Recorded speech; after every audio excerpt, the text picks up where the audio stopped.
25 books, 20 of them thereabouts on Napoleonic tactics and Napoleonic wars and the rest of American military history.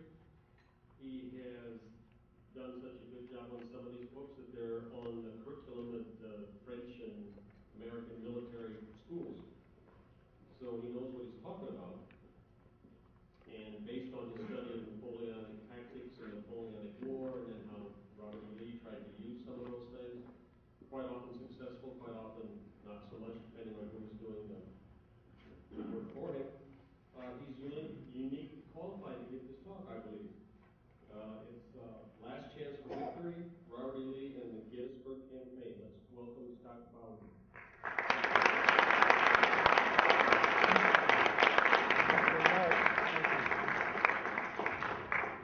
Oh, let's see if they have these tall enough for old basketball players or not.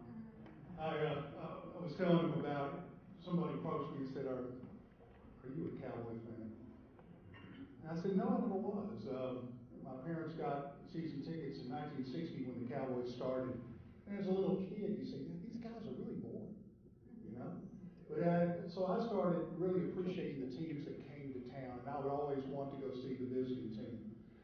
And from that, I got to see very famous players, including Bart Starr's last game in the Cotton Bowl before his retirement. So I really appreciate the opportunity to be here tonight, and I want to thank every one of you for your time and your effort to be here. Hopefully, you'll hear something you hadn't before about Robert E. Lee or the Gettysburg Campaign. Since Last Chance for Victory came out in 2001, I've given more than 500 talks just on Lee at Gettysburg. Okay? And I can promise you none of them are ever the same. It's because you don't ever want to get stilted in your presentation where everything is the same and your voice sounds like it's the same. So I always try to have on an occasion like this, if anyone is in Chicago tomorrow, I promise you, you won't hear what we're going to talk about in detail tonight. There'll be some things of they'll be generalized, that's for sure. But I try to vary it up. The other thing is, I love Q&A, and usually that's the best part of a lot of these gatherings. So if there's any questions you've ever had about Lee's generalship, his career, or Gettysburg in particular, please don't hesitate to ask once I'm finished running quickly through the images. The other thing I want to experiment with is that if I move around like this, can everybody still hear me? No problems? Okay, wonderful. Last Chance for Victory, Robert E. Lee and the Gettysburg Campaign, really the story of that takes place years and years before the War of the Rebellion or the War for Southern Independence or the Civil War or whatever you want to call it.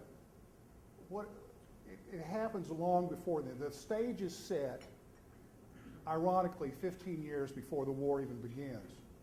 Go ahead, next one. The face that everybody knew Robert E. Lee by when the war began was this face. This is what everybody knew Lee by. You know, he was not this gray-haired, grandfather-looking guy, but rather what the women called the most dashing, beau ideal of a soldier you could possibly imagine. Okay? Next. Erasmus Keyes, who served with Lee at the Board of Visitors for at West Point, and he served against Lee during the war as a federal corps commander in the Army of the Potomac, said Lee was exempt from every form and degree of snobbery, even though his sense of superiority and fitness to command were undeniable. Now think about that. He had this sense about him that he was fit to do whatever job he was set out to do. No man could stand in his presence and not recognize his capacity and acknowledge his moral force. George McClellan said that Lee on the battlefield was worth 40,000 men. That's a very similar statement to what the Duke of Wellington said about Napoleon, his hat being worth 40,000 men on the battlefield. Next one. Now, when the southern states began to secede, you saw this type of rhetoric, any fate but submission. The southern states believed that the Articles of Confederation that then became the Constitution and the Confederation and the Federation of states ratifications that came out after that, everybody understood that the states could secede from the federal government if they wanted to. This was a Jeffersonian belief that Thomas Jefferson mentioned in his first inaugural speech. So this belief that you could secede from the Union was widespread in the South. Okay? Early in the war, when Lee, after he is the commander of Virginia's military forces, he's not given a job with the central government, but rather Jeff Davis lets him languish in his Richmond offices without a job. And ladies and gentlemen, the reason why Robert E. Lee was never given a chance to command the Army before he was thrust into that goes back into the Mexican War era, that 15 years that I was talking about. Because, go ahead, the next one. Because it was Jeff Davis, President of the Confederate States, hated Winfield Scott. Okay? Now the basis of this animus was because of a disagreement that came about in Davis's mind between Winfield Scott and the other American Army commander that was Davis's former father-in-law, Taylor. Okay? And see, Davis had married Noxie Taylor before the war. They had a very, very brief marriage before she passed away. But he stayed close to his father-in-law. And so when the Mexican War came and the fighting began, the two armies that were supposed to come that merged down to Mexico, one from the east under Veracruz with Scott, the other one under Taylor in the north, and they were supposed to merge on Mexico. When General Scott took the reinforcements that were designated for Taylor's army, Jeff Davis never forgot it, never forgave him. And anybody that was ever associated with Scott was painted with the same brush in Davis's mind. And everybody knows, probably here, that Robert E. Lee was Winfield Scott's protege. Okay?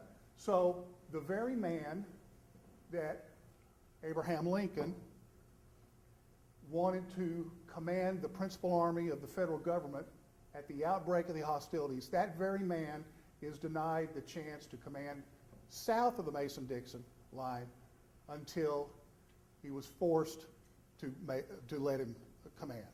Okay, it's an irony of the war that the most capable man is kept out of the war for over a year.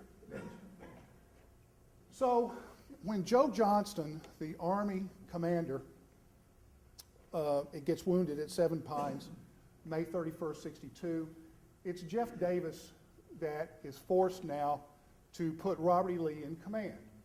And that was this painting right here, that's Davis and that's Lee. So on the night after midnight on June 1st, Lee is suddenly thrust in command of this army. Lee, first duty he did the next day was issue the special orders. I just want to bring your attention to this phrase right here. Conquer or die. Because Lee adopted that as his motto.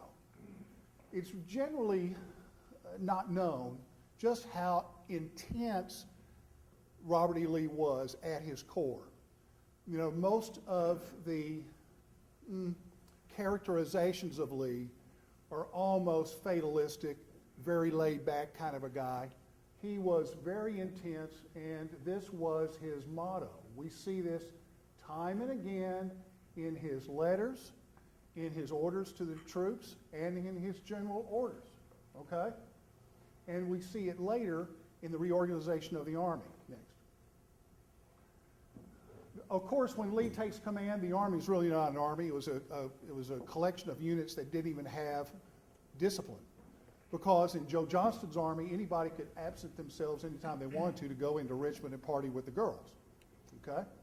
And so that, in and of itself, lent itself to if there was no discipline, there was no morale, and this is what Lee found when he ascended to command. Next one.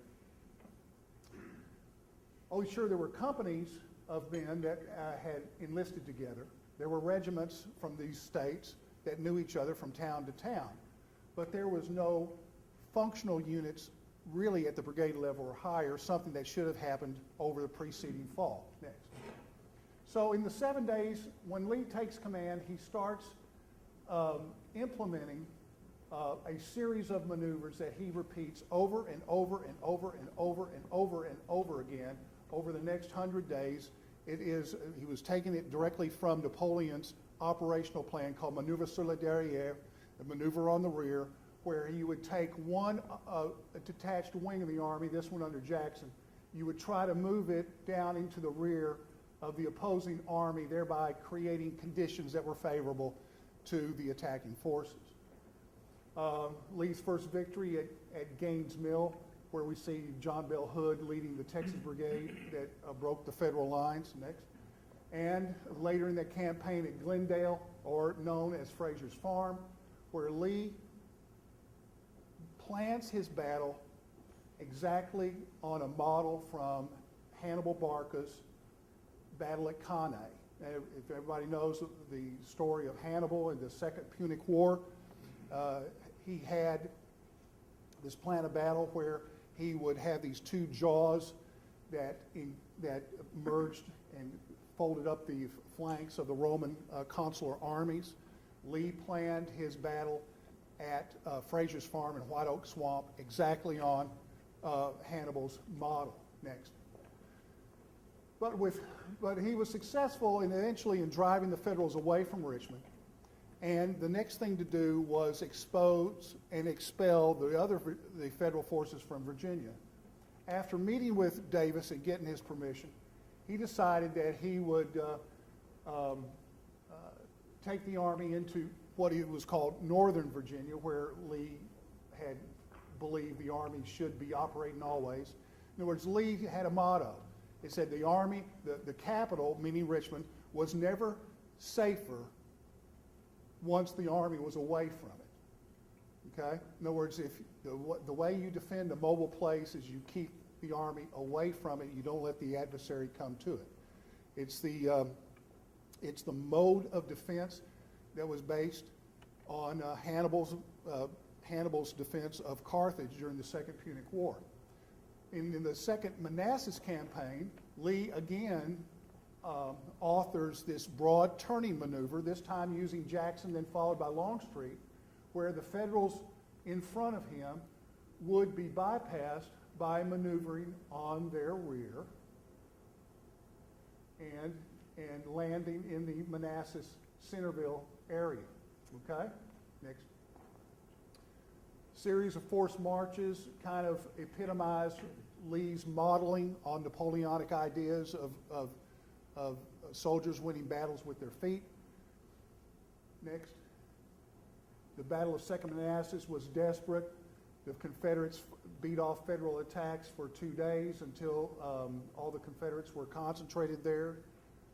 And in one of the most famous infantry attacks of the war, it was Pete Longstreet launched this attack on the Confederate right at the same time that Lee had ordered Jackson to pick up his defense and attack on the other side in order so Longstreet's wing could crush the Federal Army. Unfortunately, Jackson doesn't obey orders quickly. Back. Okay. And we'll go through that quickly. Okay, next one. Okay, there we are. Now we go forward. And Confederates break the line, but they don't destroy the Federal Army, but they give them a severe defeat. John Pope is replaced as commander. McClellan's put back in. Next. Lee then decides to continue the war into Maryland by authoring a series of turning maneuvers again.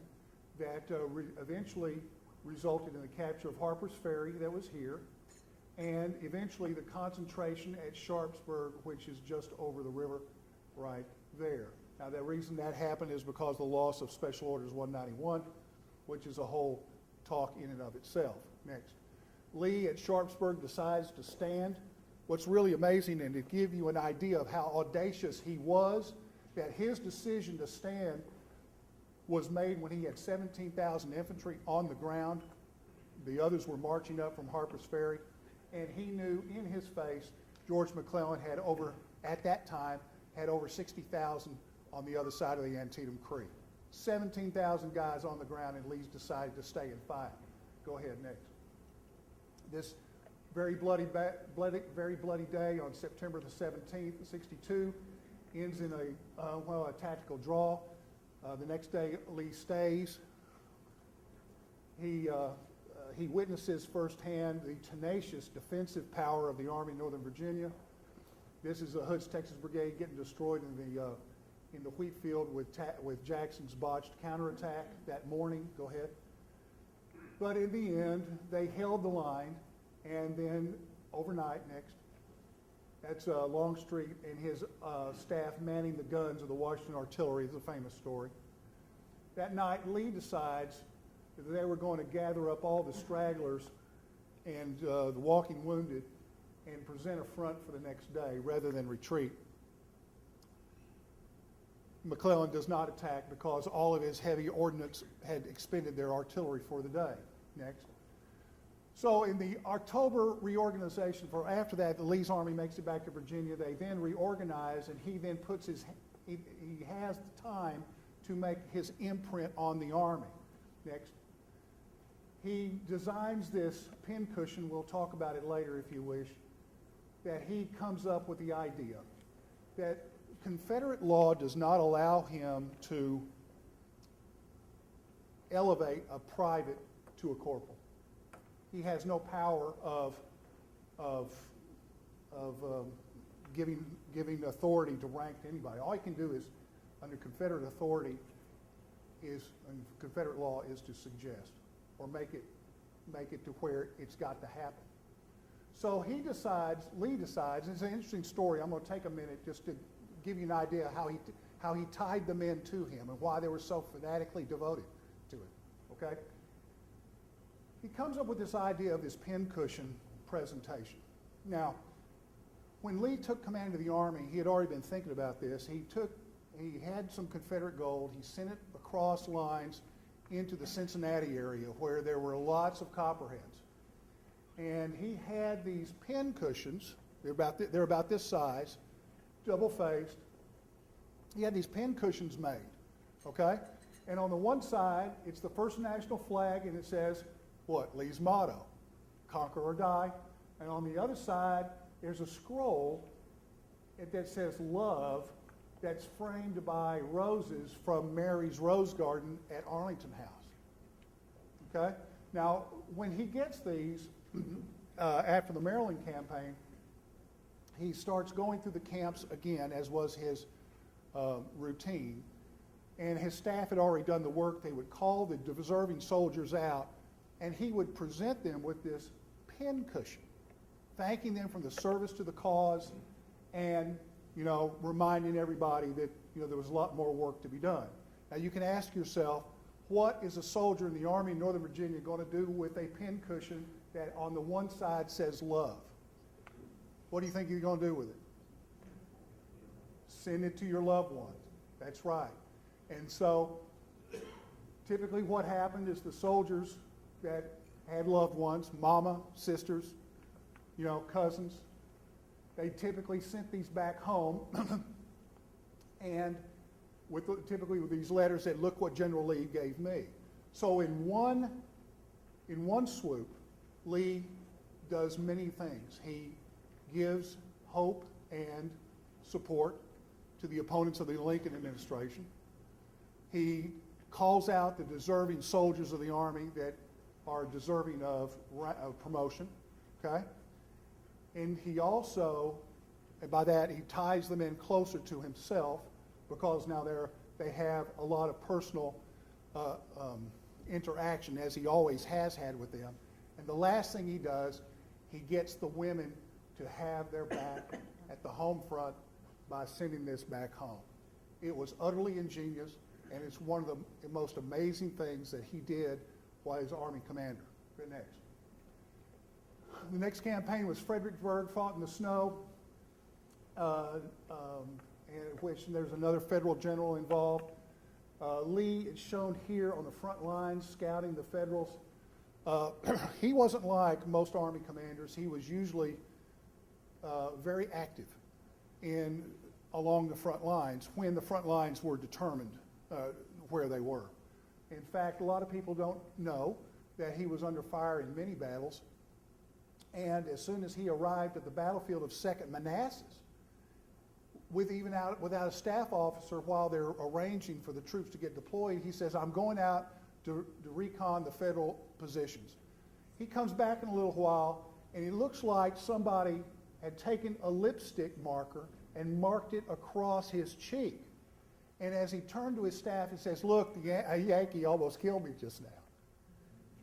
And so that is how close Lee got to the action, routinely. This shown here at Fredericksburg, a very famous incident with Jackson, Longstreet, and himself getting inside 800 yards of the Federal positions to find out exactly what was going on. Next. Fredericksburg, Lee wins a victory there, but nobody is happy with it on the Confederate side because there's no opportunity for maneuver that creates conditions to where the Federal Army can be destroyed piecemeal, which is always Lee's idea. This is Longstreet's guys along the stone wall there at Murray's Heights. Next. And even though he wins this important victory, there he is next to Longstreet, it's not at all what they need. They need knockout blows, not trading bodies 2 for 1. Okay? The spring of '63, Lee tries as best he can to keep the Army together, even though it's starving to death by this time.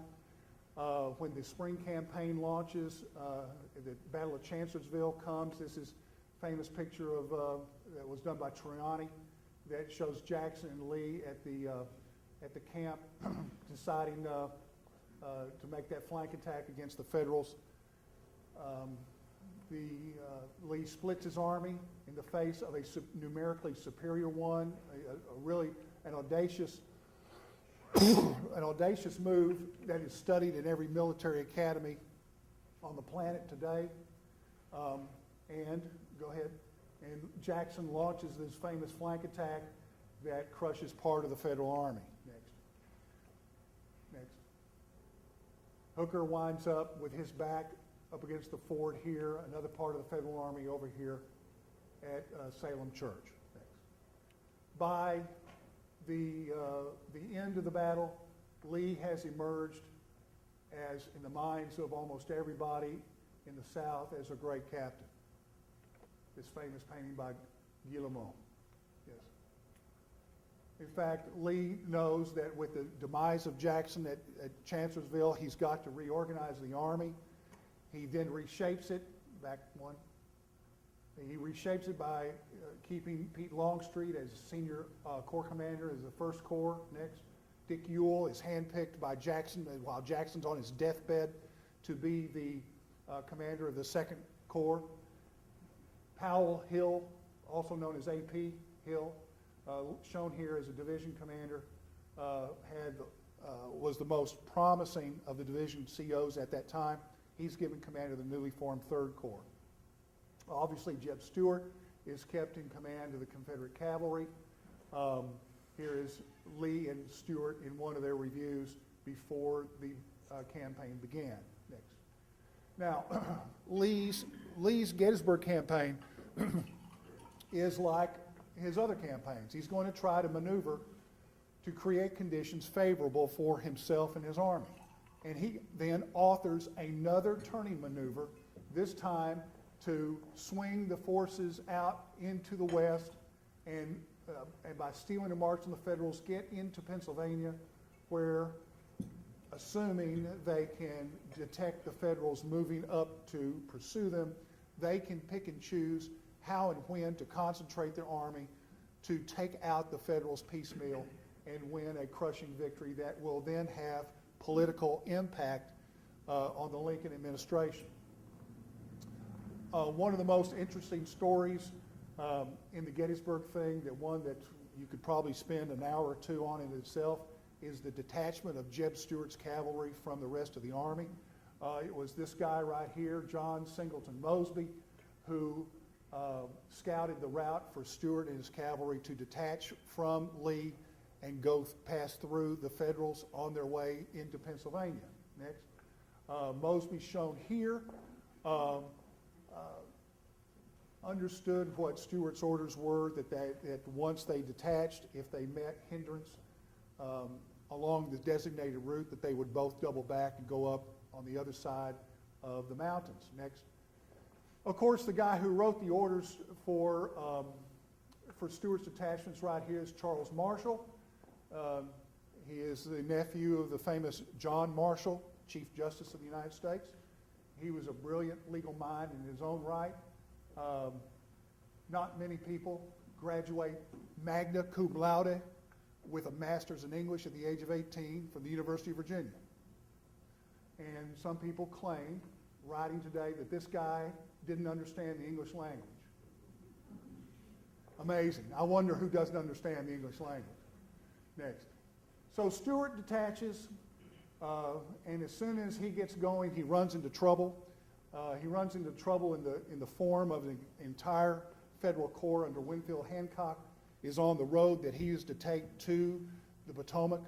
So he has 5,600 cavalry troopers and 6 guns, and he runs into Hancock that's got 20,000 infantry and 80 guns.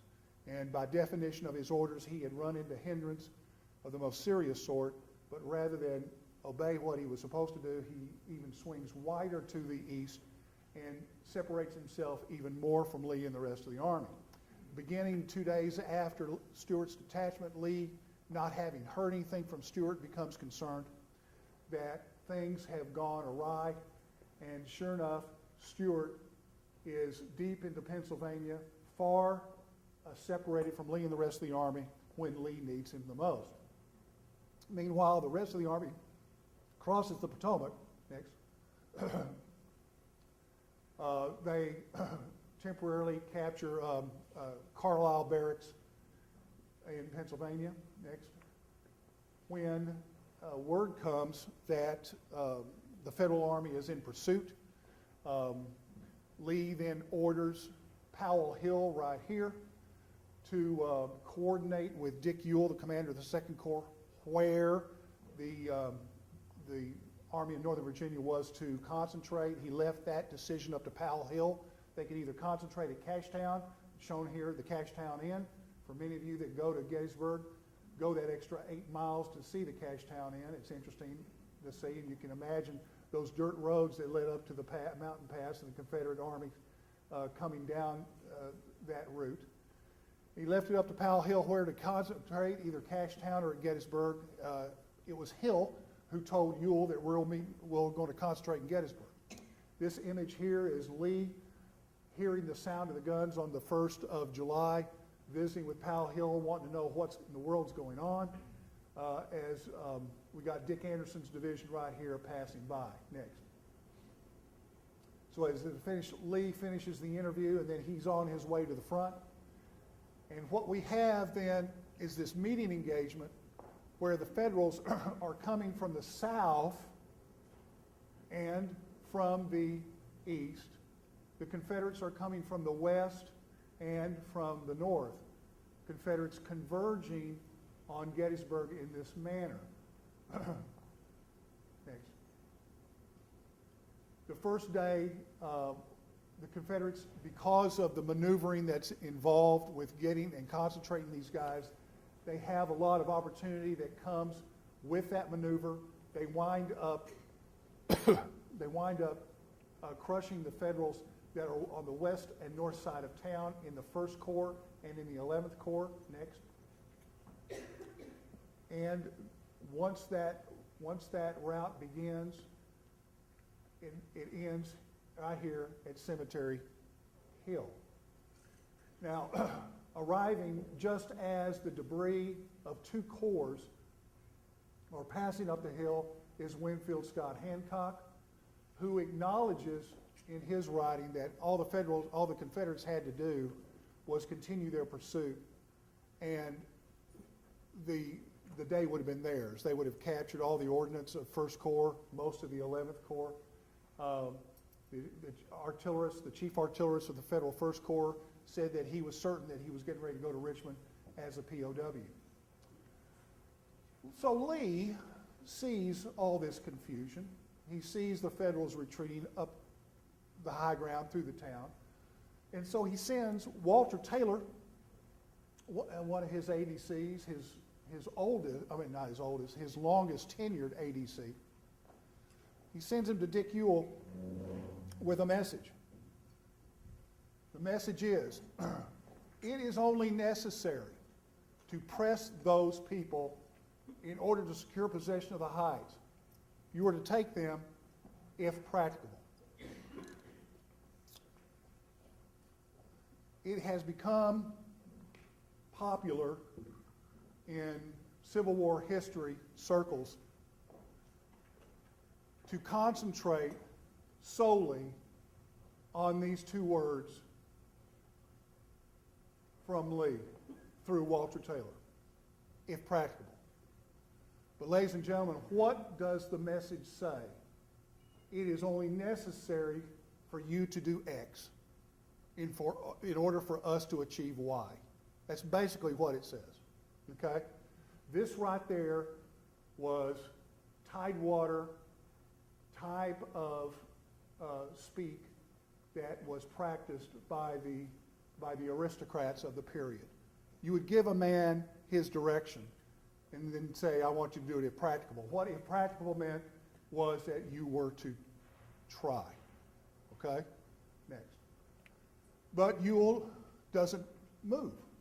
So Lee then sends another guy who had just come from Ewell with Ewell asking, what kind of help am I going to get, attacking this hill? And Ewell's guys are 800 yards away from Cemetery Hill. The 3rd Corps that's coming up the road from the west, they're about a mile away. And so James Power Smith from Ewell's staff comes to the boss and says, Ewell wants to know, what help you can give him. And Lee says, I've asked Hill what he can give you. He can't give any infantry support now. I've ordered General Pendleton to put fire on the hill, and we can give you fire support from the artillery of the 3rd Corps. But other than the artillery support, I don't have anything. Go back and tell, Go back and tell General Lee, General Ewell these words. General Lee directed me to return to Ewell, this is Smith, with the order to take Cemetery Hill if it was possible. And the only way it could be possible was, again, to try.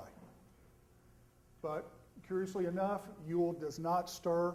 There are many hypotheses as to why, but at the time that the order was given, even the Federals on the receiving end of it said that all they had to do was just simply move forward.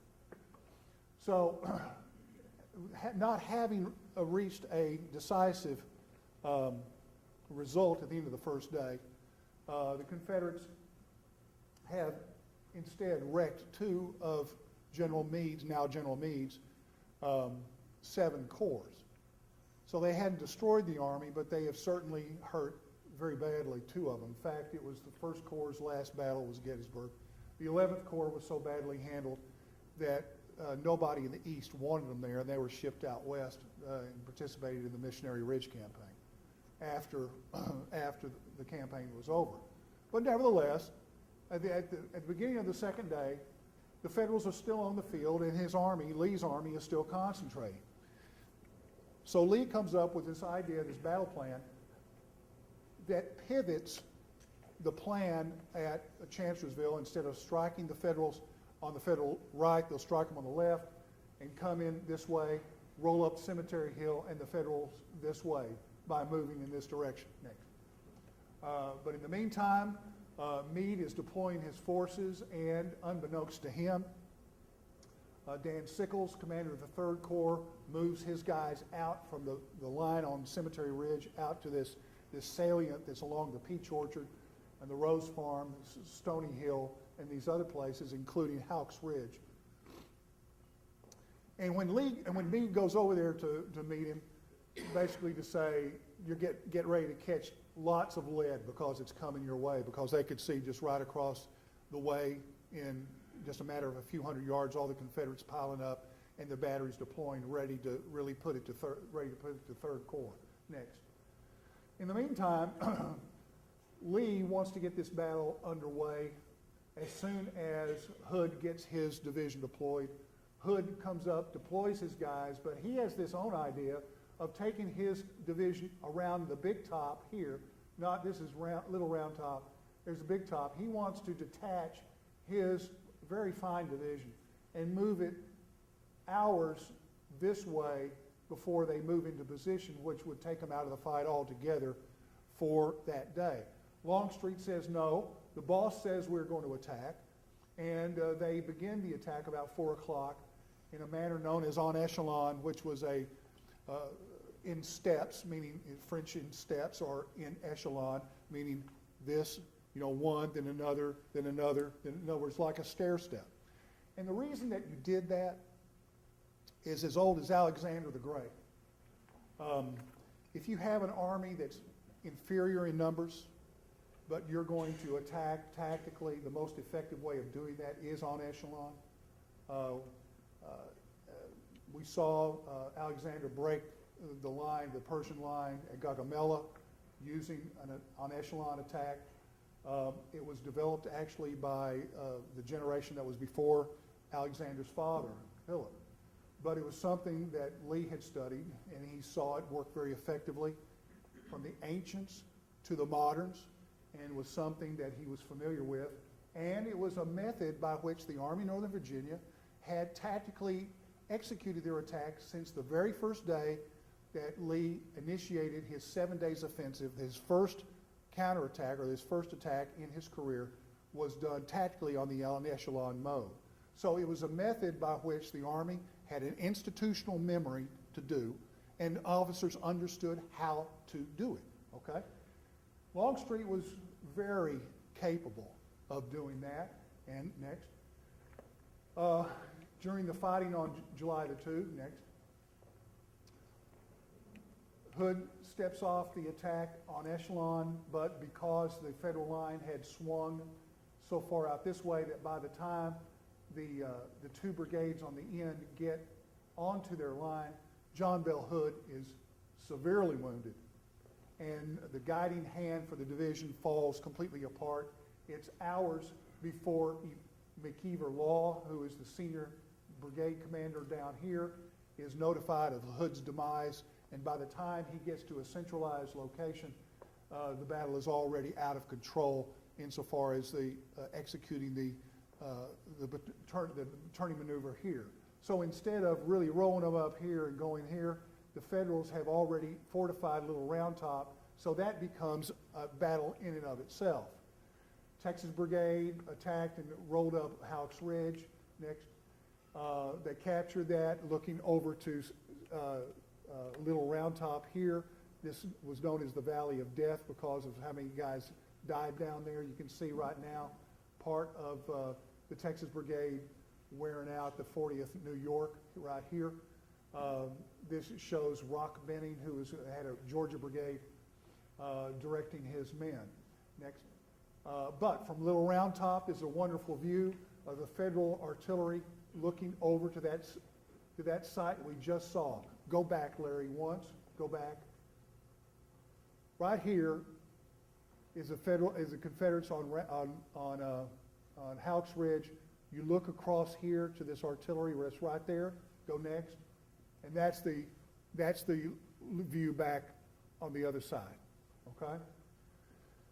So this independent battle begins almost for Little Round Top that has no significant value other than it would be a nice place maybe to have a battery of guns, but it's sure, and it's going to threaten It's going to threaten the Hanover Road, but you, other than the brigades pressing forward next, and you have individual acts of heroism and battles between individual regiments next, it really doesn't amount to anything. This is Oates' 15th Alabama. Right up here is Joshua Lawrence Chamberlain and his 20th Maine next. In the meantime, Longstreet is engaged the rest of his corps very skillfully. I believe it was soon after the battle, it was mentioned that probably no 15,000 men fought better that day than these two divisions under McLaws and Hood. And what they did, they managed to suck up 40,000 Federals onto them as part of Lee's plan to attack en echelon up the line, because the advantage of doing that is that as you attack one part of the line, and you haven't done it down here yet, and as pressure is put here and here and here, these local commanders are going to call for help from the boss.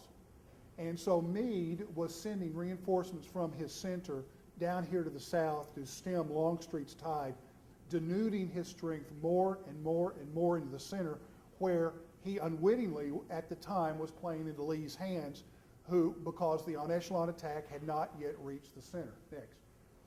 So by the time the action is in full swing on the south side of the field, this is Hood's division and McLaws's. Next.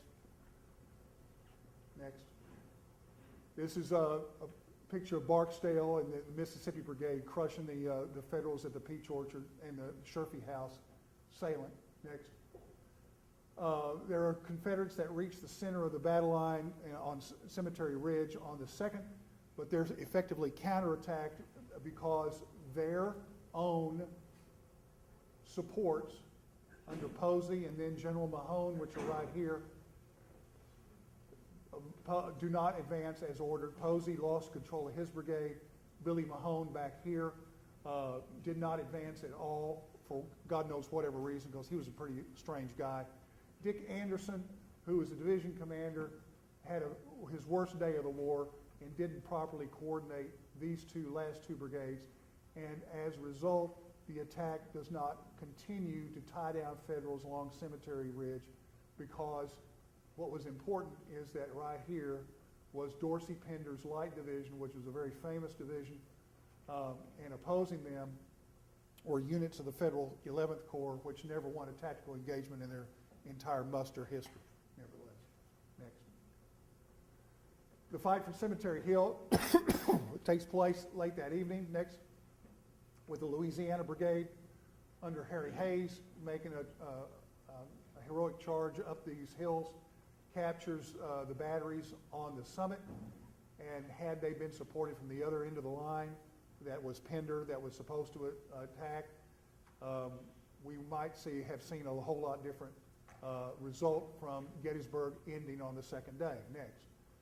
But by the end of the second day, late that evening, about 11 o'clock, Stuart finally made it back to the boss's headquarters. Now, at the end of the first day of the battle, Lee, not having heard anything from Stuart, decided that he would find Stuart. So he called Harry Gilmore, who is commander of the 1st Maryland Cavalry Battalion, to send to headquarters his 10 best riders that knew the countryside inside and out. And he gave identical orders to each one of the 10 outriders that you were to go find Stuart and bring his command to Gettysburg. And when Stuart was at Carlisle shelling the barracks late that afternoon, it was the afternoon of the 2nd, or it was Lee's riders that found Stuart rather than vice versa. They get recalled to Gettysburg, and Stuart made it inside the Confederate lines. Evidently it was right after dark, but it took him several hours before he had the courage to go see the man right here giving him the 1,000-yard stare. Next. The third day, Lee, not having had a resolution the first 2 days, he does have an idea of how badly he has damaged the Federal Army.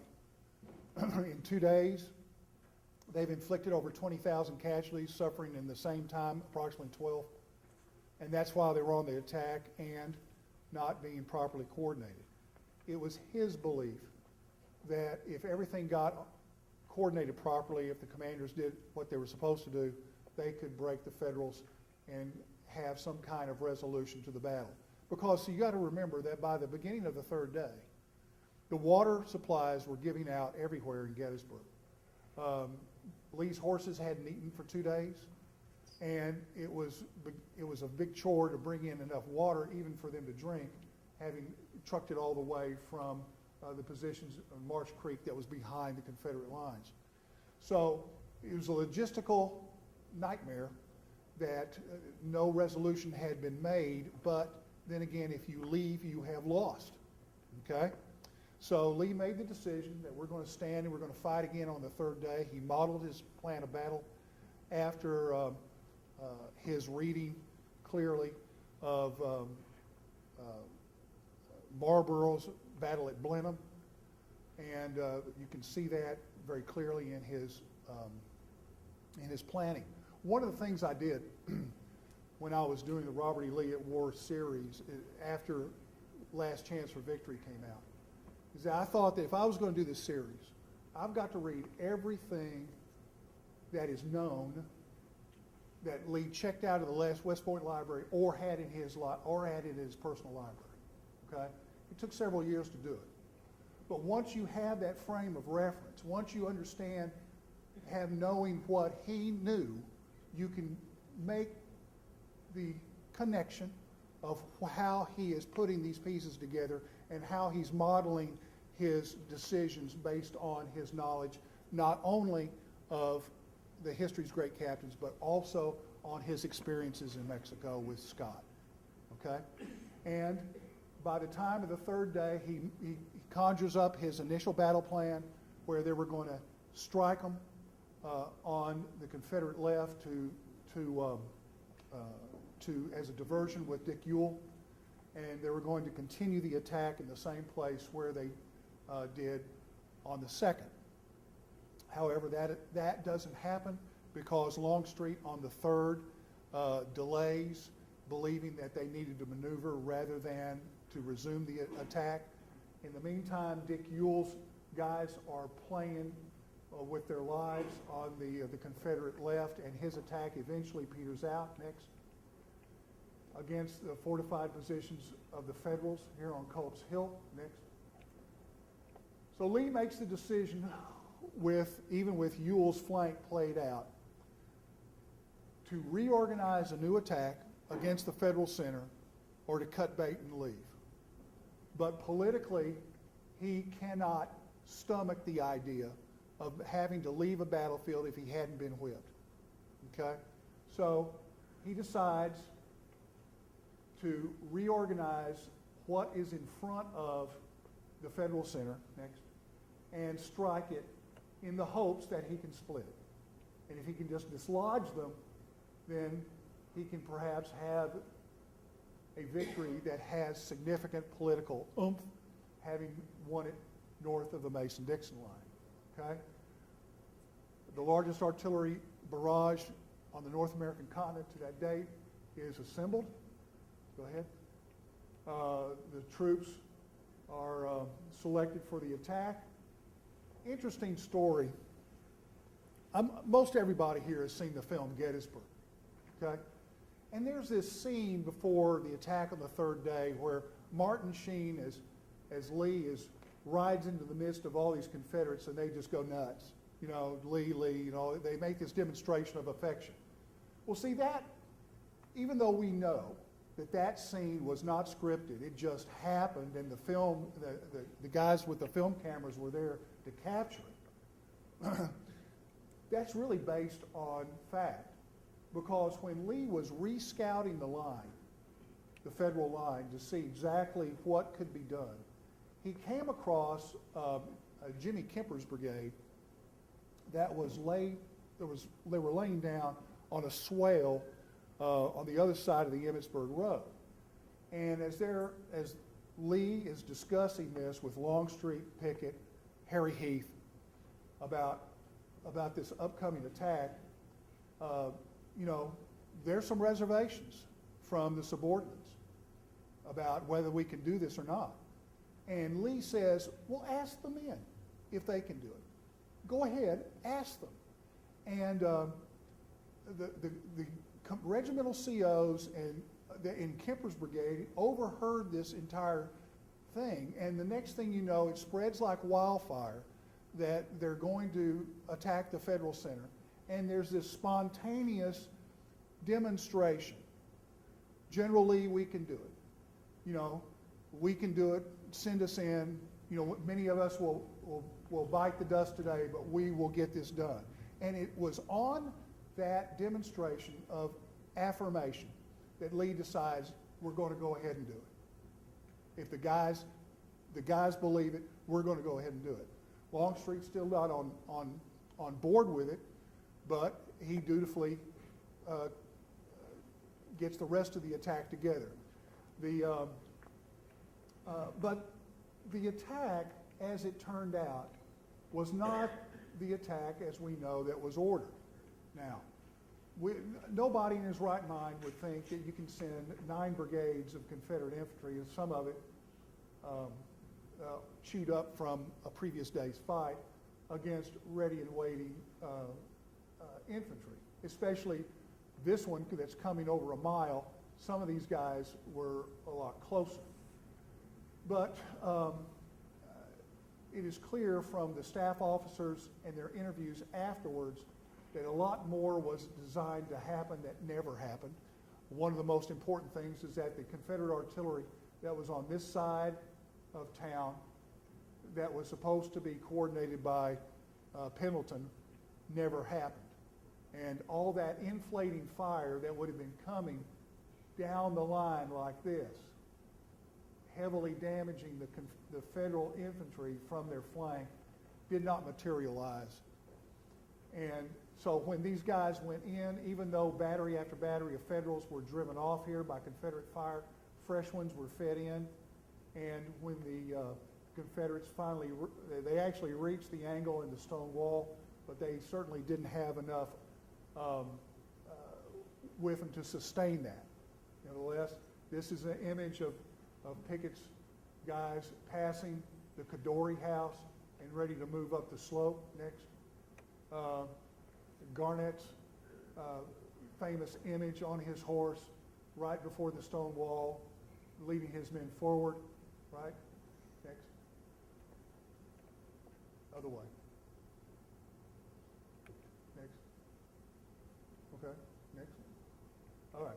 As a Confederate, this is where the angle is, where you can see Cushing's guns today, and how they had their last discharge right in the face of the Confederate infantry. This is Armistead, one of the brigade COs in Pickett's division, leading his guys over the wall and into Armistead's battery. Next. It's another view of Armistead. Meanwhile, to their left, elements of the Confederates are reached near the Bryan farm, which is right here. But by this time, they're under so much damage that you can see their formations are falling apart, right? It's a close-up of the 11th Mississippi. Go ahead.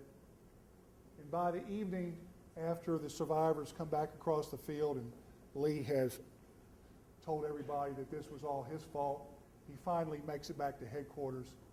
And this, I think, pretty well must symbolize a man as strong-willed as he was, how dejected and disappointed he must have felt, right? This famous picture of Confederate prisoners at Gettysburg kind of has a different striking image than the opening scene in the film Gettysburg, when you see the sentry stop Harrison on his way into Confederate lines, doesn't it? Well, anyway, these are hard, lean guys.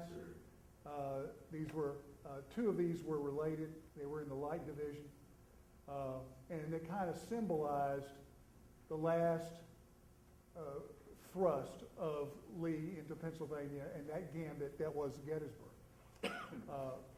One of Lee's most incredible feats was his retreat from Gettysburg and getting the army back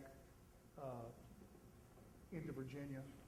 It was masterful, and it is certainly worth anybody's time to read about that retreat from Gettysburg. In the end, Lee offers his resignation to Davis, knowing, as Lee did, how much had depended upon a continuous Confederate success from Chancellorsville that had been building since the prior Fredericksburg campaign. He takes, like a man, of the time, his after-action report completely shields all of his subordinates from any blame. It was intentionally crafted as such. And if you ever read his after-action reports, you'll never see anywhere that there's a shred of finger-pointing or blame placed at anybody's feet but his own.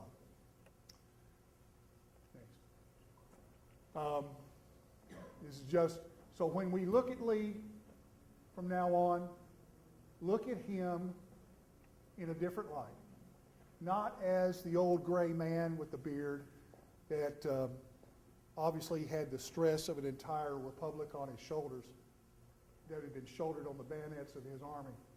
But this guy right here that rode the rails into Richmond in April of '61. This image was painted by Benjamin Franklin Reinhardt in April 1861 when Lee was in Richmond. The original is in the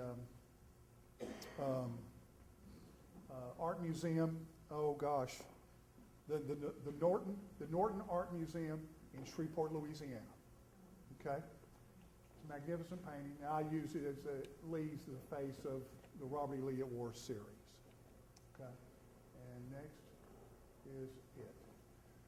All right, so what we take from Gettysburg is that Lee is trying to recoup this lost year that he had not being in command of the army, trying to replicate conditions that are favorable for he and his army to succeed. And by doing that, he was always seemingly scrambling to create those conditions. And ultimately, because of circumstance and the opponent's quality that was growing, that he was unable to achieve that at Gettysburg. When the campaign was over, campaign casualties were in favor of the Confederates because of the other actions that were connected to that, but the casualties suffered, and the lack of success at the end of the battle rendered that Robert E. Lee's most bitter defeat. Ironically, a lot of people today, when they try to study Lee, only look at one battle, Gettysburg. And that's like looking at Napoleon only through the prism of Waterloo. Okay? There was so much more to Lee than what we have at Gettysburg, but it was his last chance for victory. Thank you very much. I'd like to get questions if I can. I'll get some questions. Yeah. Yes, sir. The failure of coordinating troops, the artillery that you alluded to, the coordination of units, blame that directly on Lee, who was out in front doing his The coordination. Is this what day? Take the third day. Third day. Okay. Question is the coordination of the artillery and the infantry on day 3, the final attack. Do I blame Lee? Well, Lee is responsible for the performance of his subordinates, like a coach is responsible for the players' performance on his team. But was he actually to blame? Well, it's a long battlefield. It's got lots of different elements, and that's why he had delegated responsibilities to Longstreet and to others. Now, after the war, there's all this bickering back and forth about who's responsible for this and who's responsible for that. And Alexander shouldn't be responsible for ordering in the infantry. That should be Longstreet's job. What's clear about it